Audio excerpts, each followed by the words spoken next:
résidant du côté de Los Angeles depuis qu'ils ont décidé de quitter la famille royale britannique et le Royaume-Uni avec leurs enfants, le prince Harry et Meghan Markle étaient présents à New York mardi 16 mai 2023, afin d'assister à une cérémonie durant laquelle l'actrice fut récompensée.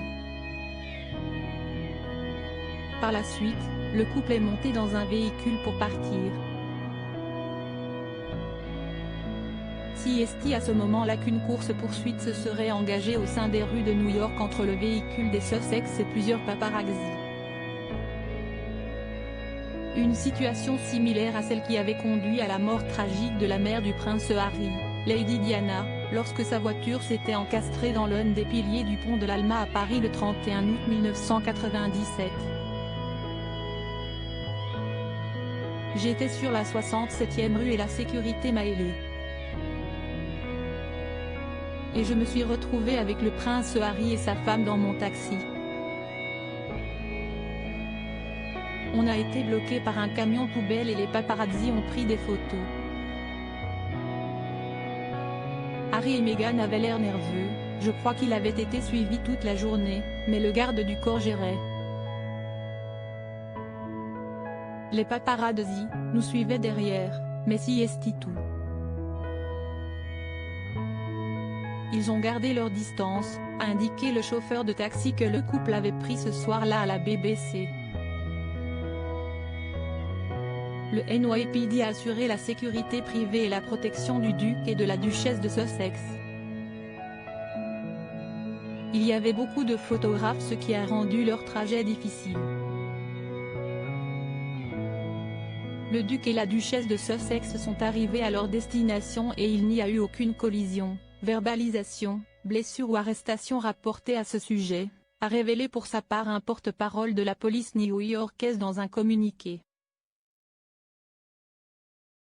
Whoopi Goldberg: s'il était possible d'avoir des poursuites en voiture à New York, nous arriverions tous au théâtre à l'heure. Chroniqueuse au sein de la populaire émission The View outre-Atlantique, la célèbre actrice américaine Whoopi Goldberg s'est montrée plus que dubitative concernant la fameuse course-poursuite entre les Sussex et les paparazzis dans les rues de New York. Le prince Harry et Meghan Markle ont été suivis par des paparazzis en quittant le théâtre Ziegfeld.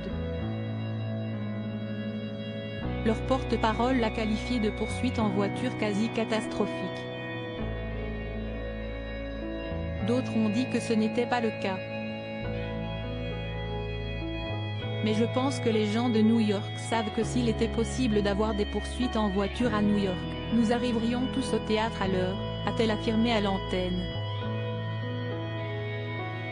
À propos de l'auteur Clément Machetto, passionné de sport, et plus particulièrement de football, de basketball et de catch, merci Canal+, Koh-Lanta est pour moi le programme incontournable de la télévision française.